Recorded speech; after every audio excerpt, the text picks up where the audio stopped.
So, hello and welcome back everybody, and I should have played the intro, so we're not playing the intro anymore. Okay, and I haven't played the intro.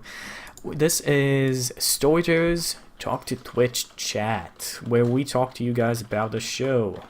So basically, you can feel free to ask us any questions that you have in your mind about the show, about us, and so on. I'm actually going to put the chat on stream in just about a second. So Ryan, I keep on saying Ryan instead of Justin and Justin instead of Ryan. I do not know what. So, do you want to say anything as I do this? No.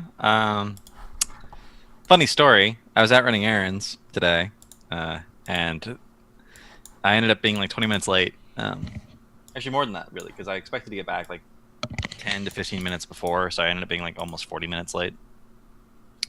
And there was a huge traffic accident on the freeway, like right in front of me, that I was almost involved in, and it took forever to get the cars like pushed out of the way. So that's why I was late. Good excuse. Would have kicked him out of the show if he didn't show up with a good excuse.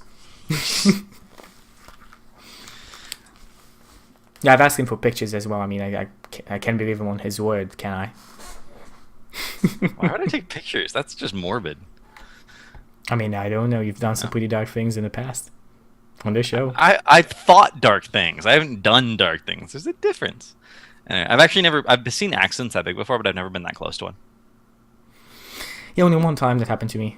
When I was in a park, just sitting, and like a wave of dust hit the back of my head, and I turned around, and there's a car overturned, and another one that was completely busted to a side.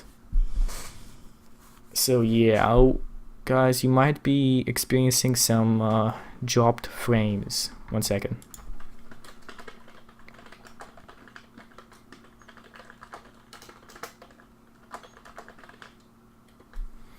Why is this happening? Why is this happening? We have a lot of dropped frames at the moment. I do not know what. The internet doesn't seem to be going very well today. Okay, it's going well now. Let's hope it keeps this way. Okay, so Ryan does not have a stream. Whoever we just met. Please do not roll now. It's supposed to be questions and stuff. Stop rolling stuff in chat. I was trying to keep chat entertained while they were. While there was a question. Yes, the Iran Net Gamer. Ryan does not have a stream. Ryan does not have a Twitter. Hashtag Ryan needs a Twitter. Hashtag. Oh, Ryan does actually have a stream, but he doesn't stream. His stream is Hobgoblin. With an O, like a 0 instead of the O in Hob. Yeah, so it's like Hobgoblin, but he does not stream. He just constantly hosts, I think, Koibu. I think that's it. Yeah. Okay, so any other questions for me, guys, in chat? Do you want to know anything about the show? Want to talk about anything? What did the bit about the boar liking the taste of human really do anything for the story? It seems pointless.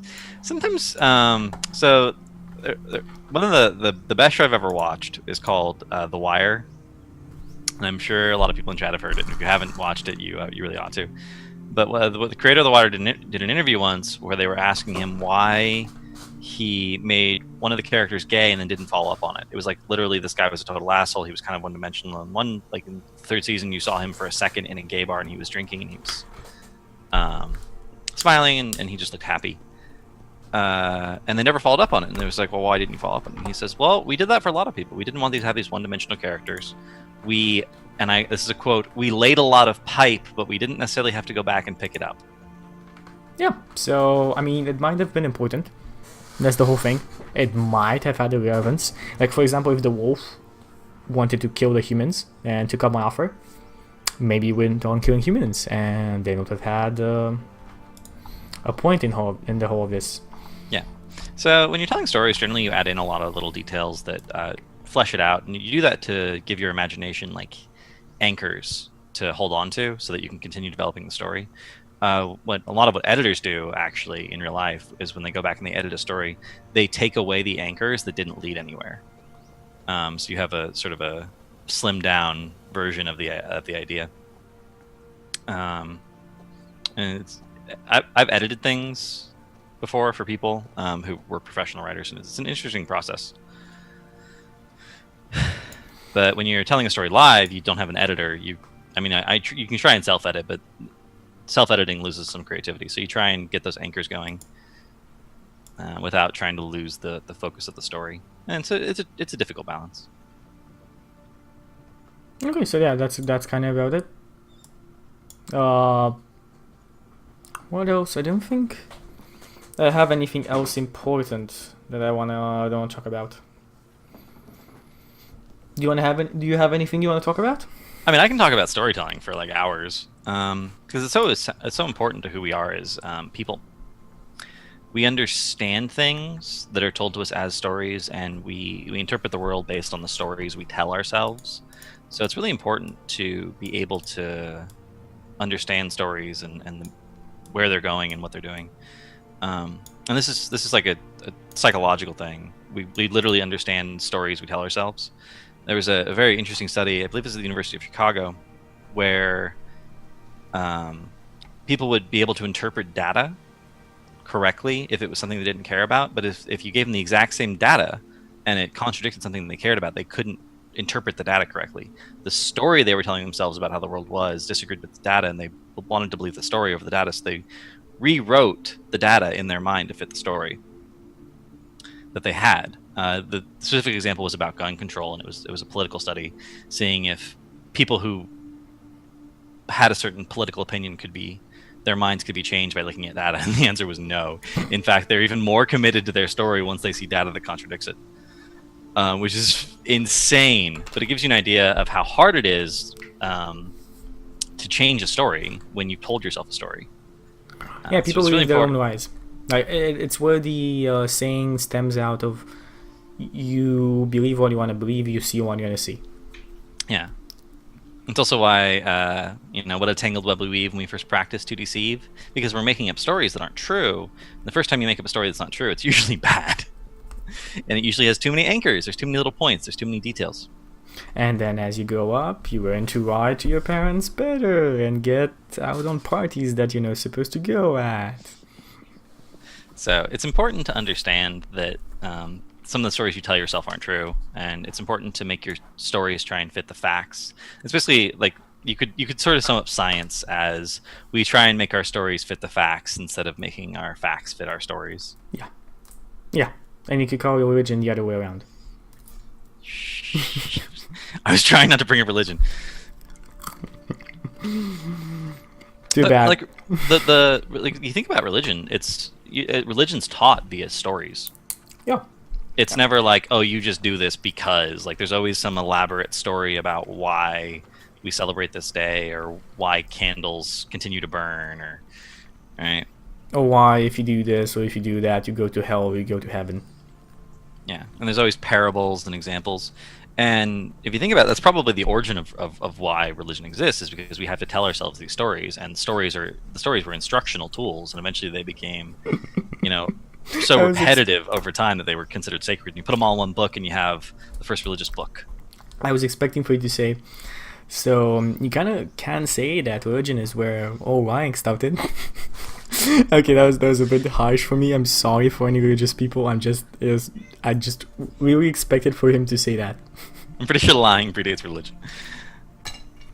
But like, it's an interesting thing to think about how powerful storytelling is, how it infects every part of our daily lives, and how random it can be when you add dice in.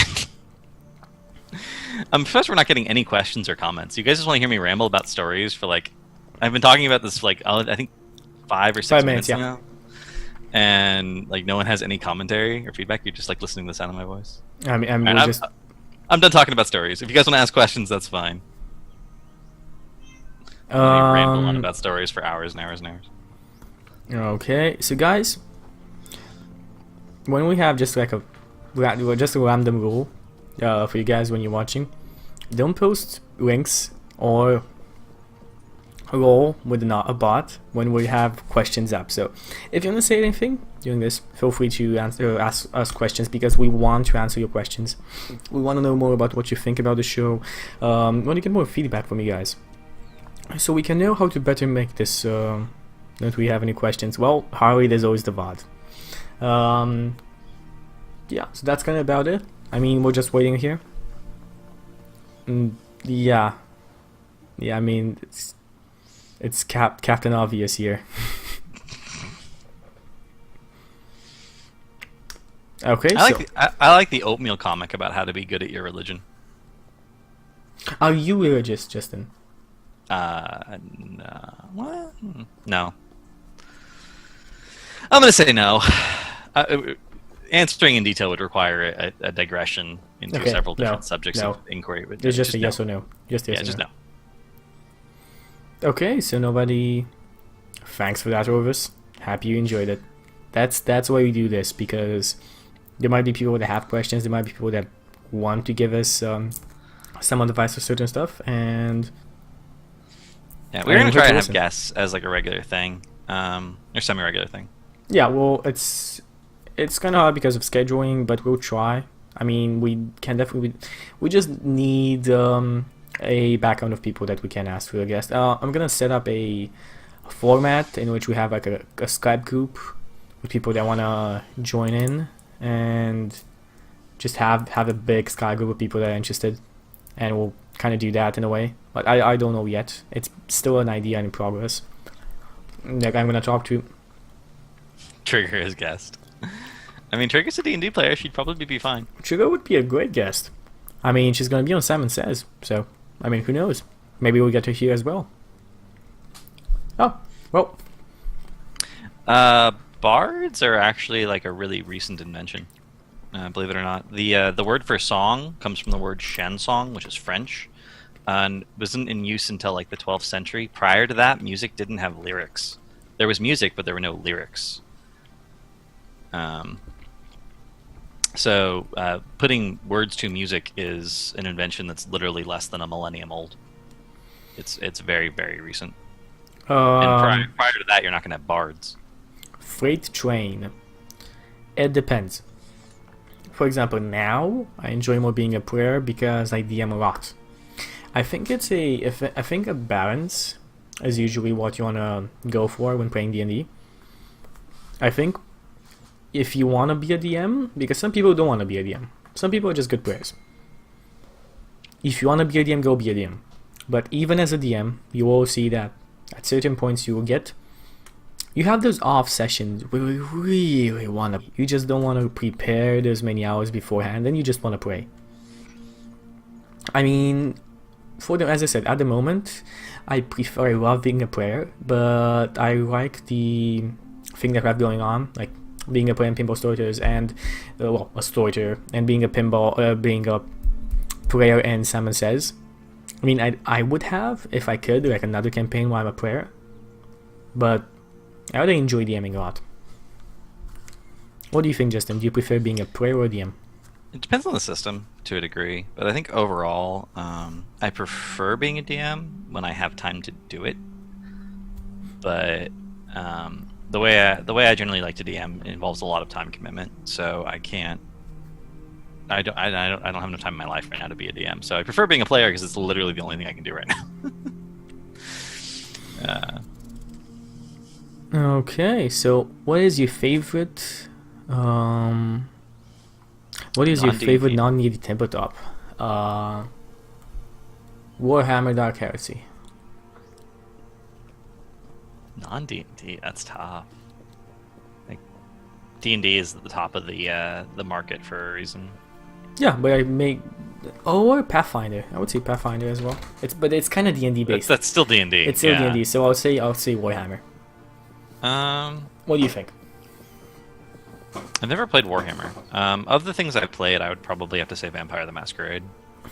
Okay. It had a lot of flaws as a system, but I just like the idea a lot, so that helped. So while most fairy tales, grim and dark storylines, it's job to scare people like a ghost story, no, Rorvas. No, a lot of fairy tales were written a long time ago, and the values and principles of people then changed a lot to the values and principles now. Let me give you an example. In the past, being free-minded or having an open mind to stuff was a bad thing. Like, let me give you an example. Witches. If a woman would know more than she was supposed to, in normal social culture, the church or even people normally that believed in the church a lot would burn her, calling her a witch because she killed an elements, or she was enhancing her beauty with something, so people would always stare at her when she walked across the street. There's no real good reason. I mean, if you think about it, if witches actually existed, we killed about 5 million of them. That's roughly the estimate of how much the Catholic and Christian Church have witches they have burned to the stake, and that's not only women. So that's what I would say. The fairy tales are mostly grim and dark storylines, because the values and the principles then have changed a lot to ours now. And when we now are more open-minded, there are charities. There are, like, a couple of decades ago, charity was not a thing. Like, people would give other people that need help something, but they would not be like, they did not, giant charities did not exist. It all started at a certain point. Well, I mean, there were like a few, like Red Cross has been around for longer than that, but there were like large charities, and the nature of charitable concept, giving yeah, we the have concept now is not a thing. So that's where we can see it. Human nature changed. Human nature changed when survival was possible without being ruthless, because that's the choice. I mean, when you just have, it's like let me reference a game. It's like a survival game.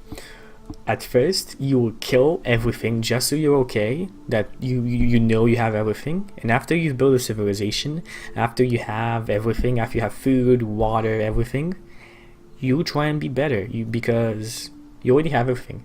What's next? You need to make a civilization, create something more. And just that's, I mean, I don't know if you understand that example. I mean, Justin, do you want to try and explain it better? Why do fairy tales have grim and dark storylines? They're not trying to scare people. It's not like a ghost story. It goes back to my earlier point. We tell ourselves stories, and we interpret the world via stories. So when someone tells you a story about how, say, certain people are liars, and you've never experienced lying personally in your life because you're a kid, you've never been lied to or lied, it teaches you how to lie. It teaches you the idea of lying in a way you can understand it, but it also teaches you the idea that people will lie to you. So you have these big scary people that lie to you, and you believe their lies, and you get eaten. What's the lesson? It's don't trust everyone, right? So most grim, dark, scary things have a thing where you have a character who's innocent or dumb or naive. They do something they're not supposed to, and they end up paying for it in a horrible way, either dismemberment or death. And the lesson there is don't do that. And you notice even the things that have happy endings, it's usually like creative problem solving or bravery, like some merit, some virtue that they want you to have. So like, be this way and you'll live to the end of the story. Like, for example, the you said, like, you have happy fairy tales in our culture now. Yes, but that's because they changed the previous ones. As we said at the beginning of the show, the pig actually ate the wolf. Like, the wolf went down into the pot of hot water, and then he boiled him and ate him. So, I mean, that's the original story. They changed it. They changed it to a nicer ending. But that's why it's nicer, because they changed. Most fairy tales are already taken from somewhere, or already written. There are very few fairy tales that are well known and are products of our own age. Yeah, you mean your culture? Okay, yeah, I get that. We have a couple of questions before that I missed. Yeah, we're falling behind. Do you prefer to DM games with physical presence at the same table, or online, chat, or Twitch related? Why? Same table. It's a better social experience. It wouldn't be streaming material, to put it like that. So if you streamed a live game with your friends, it would be 2 hours of jokes, having fun, drinking, complaining, making jokes at the expense of the other characters or players, and then you have some D&D. So it would be more of a social experience rather than a game. And playing it on Twitch and something like that, or online, is people Usually, people that play it online, usually, in my case, for example, I have not a very big choice. I either play it online because I have a very few live games. But usually people play it online because they want to find other people, other groups, and more dedicated people to role playing. So, I mean, I would say I'd prefer live games. Or sometimes you don't really get a choice. I've never actually DM'd an online game, like via Twitch or via any sort of. I've played games online, but I wasn't DMing them. So I don't have a great answer to that. I don't think I would prefer DMing online over in person ever, because a lot of the stuff that I have personally that I use for DMing is all offline things, and learning how to use all the online tools would be kind of a hassle. So yeah. Yeah, I mean, look at how much it took him to put the character sheets up online. Lorvos, how does every country have stories about dragons even before they ever meet each other? Fossil record. If you found a fossil of a dinosaur and you didn't know what dinosaurs were, and it had a giant skull and lots of teeth, what would you interpret it as being? Yeah, and I mean, look at all the dragons. Some people regard dragons as completely different creatures. Get Chinese dragons. Chinese dragons don't have wings. They're just long serpent creatures. The variation in interpretation was probably based on different fossils, but there's dragons in the Bible, there's dragons in most ancient religious texts. The idea of dragons goes back probably like 8,000 or 9,000 years. So that's when all humans basically lived in the same area, and then they spread out from there. So everyone took that idea of dragons with them, and the idea of dragons probably came from discovered fossils that they found when they first started farming. And I think that's it. I think that's all the questions that we were basically down the line again. Okay, so let's give you guys like I think 5 more minutes and we'll count the time. 5-10 more minutes, guys. If you have any more questions, feel free to shoot them our way and we'll answer them. The idea of empires actually isn't as old as you might think. It's the vampires started in Transylvania, didn't they? Vlad the Impaler. No, yeah, not Vlad the Impaler. No, it was Vlad the Impaler. No, the actual original story, I know this because I went there, I talked to people there, is his father. Online, it's known as Bram Stoker, yes. But the actual original story that started in Romania, the widely known story is Vlad the Impaler. But the story that the people who hold the culture there is Dracu.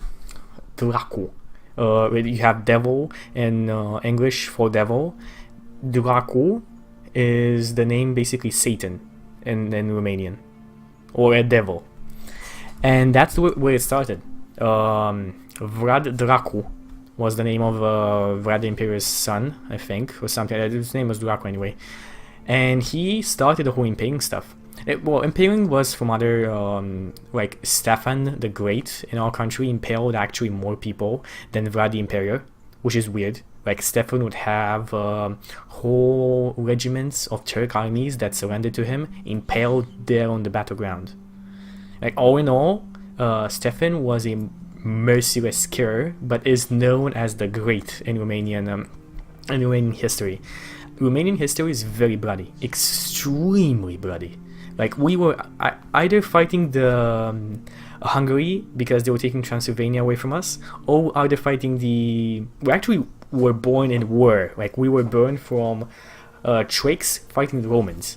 That's how Romania was born, like Romanians. So our history is extremely bad. That's where the idea of a vampire first came from, Vlad Dracu, and then Vlad the Impaler, and Bram Stoker made it. Yeah. Boom. Very big. The idea of vampires is relatively recent. In DMing, do you use mood affecting things like candles, sound effects, detailed descriptions, figures, and maps? No. Yes, and yes. I mean, if you've watched a couple of episodes of Honor Bound, or the latest ones, you see all of those. You have sound effects, you have detailed descriptions, you have figures. You have figures and maps. I've actually used all of those at different points. I'm also a big fan of incense. Whenever I trick people into going to a wizard's tower and they end up talking to the wizard, I usually light some incense. Yeah, I don't have that experience yet, so I know. It only works in person though, so it's pointless to do it online. but the detailed descriptions are fun, especially if you're like good at it. Not everyone's good at describing things, but I like to think that I'm good at describing things. But describing things takes a little bit of time, so I tend to save it for like big, important set pieces that I've developed, like castles and like the big bad evil guy's lair. Because if I went into the same level of description that I could for everything, the game would consist of me describing things and no one would ever get to play. So you always got to strike that balance between how useful something is to set the mood and how much time it takes. It's basically if you describe too much, they get out of the room and then it's like 5 minutes of narrative.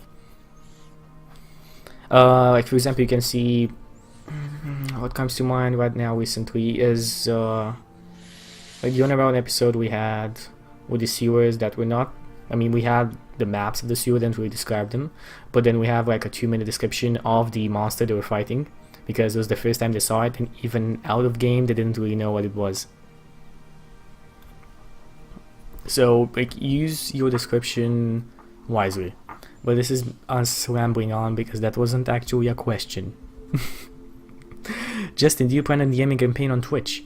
Justin, I would like to be honest, but I don't have time to prep for one. Also, I'd have to stream it like during the week because my weekends are already full up. So it depends. I would need either Honorbound or Horde of the Dragon Queen to pause or take a break, and then I would need to find people who wanted. And it would probably end up being a one shot because I don't have time for an ongoing campaign. Yeah, I do have an idea for one shot. It would be an all girls campaign, 2 girls who have played before and 2 girls who have not, and it would just there's an idea. We'll see if it ever works out in practice. And then I have another idea for a pirate campaign. I have an idea for an evil campaign, and I have an idea for an Arabian Nights campaign. I think we talked about the Arabian Nights one or the but two of those would be ongoing and don't fit into the one shot formula. So. I have ideas and no time. You know, guys, he's trying to become a full-time streamer, so if you want to see something like that happen, like something that become reality, go support his stream more. I mean, he's not gonna say it, of course, as I'm not gonna say about mine, but I'm gonna say it about his. He does extremely good content, great times, almost always on time when he's not in traffic accidents. So yes, if you want to see more of Justin, it's easy. Go on his channel, support him more, either following him, just being there when he streams, or if you have the money to spare, donating. So that kind of solves your question. If you want to see more of Justin, support more Justin. Yeah, I can't support his stream more.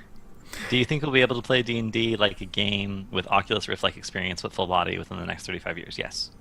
Yes. If you look back at somebody 35 years back from now and ask them of something we do now, most likely the answer would be no. So based off that, yes. And I mean, you can have if you basically make an open world with events in it, and give somebody an Oculus Rift and have somebody else kind of like be a GM, like a game master around, have the options like in front of him, have a shit ton of options, then you're basically playing D&D. It's just a module because it's set what you can do. You can't do completely anything, but it is kind of D&D. I actually think eventually we'll get to a point where we have a virtual world overlaying the real world, and if you're like wearing like glasses or something, you'll be able to see like virtual markers that people have left, and you'll have these interactive things. You can log into different games and suddenly the landscape will change.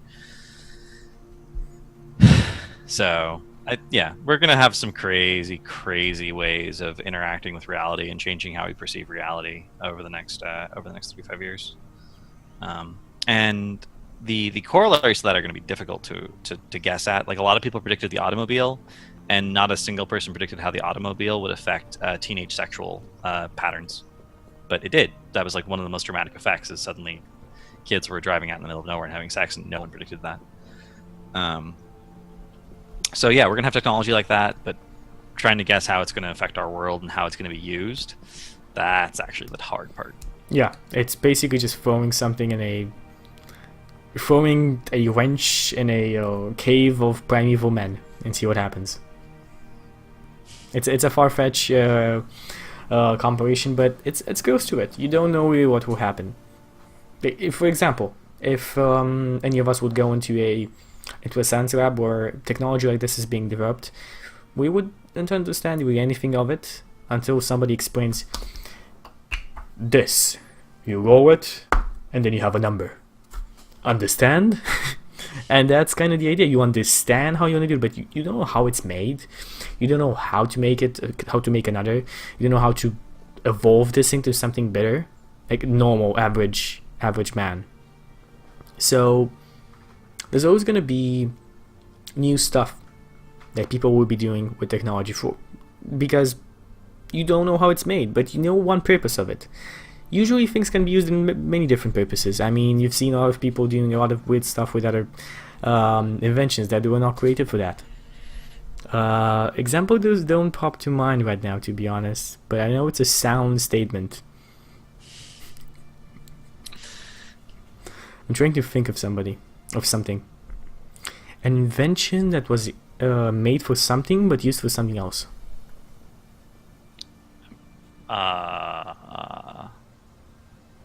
Jesus. I mean, I'm trying to think. Everything ends up being used for something else. Yeah. Eventually. But something specific that was used for a completely different thing. When it was first invented. I'm looking around my table trying to find something. Nothing. I mean, it's not a great example, but the glue for Post-its was actually supposed to be a super strong glue, and it ended up being a super weak glue. And at first, the guy who invented it was like, "There's no use for this," but he logged it because he's a researcher for a big company, and they were like, "Super weak glue." And then Post-its happened as a result. Oh, Coke. Coke was made for headaches. Okay, that's a good example. That's true. It used to have cocaine in it. Nice. Okay, so those are examples. You guys smarter than me. Nuclear physics. Good point. Good point. I don't think anybody actually started nuclear physics with the idea of let's blow people up. I mean, radioactive materials, their first use was actually medical. It was like radiation therapy for cancer. Yeah, chemo. Yep. Anyway, I think that's it for Storytellers Twitch chat. I think you guys had enough. And that's it. Paper. It used to be for writing on, and now we wipe our butts with it. What better example? Totally different. Better example?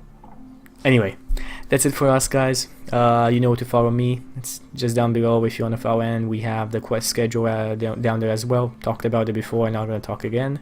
And you know what Justin is doing? Do you have any stream after this?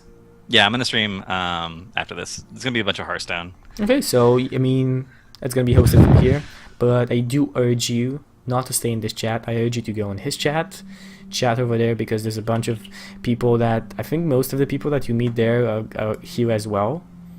But there's some other people there as well that are pretty awesome, and hit that follow button. Okay, I'll see you for game stream tomorrow, and I'll see you, Justin, for Hover the Dragon Queen tomorrow.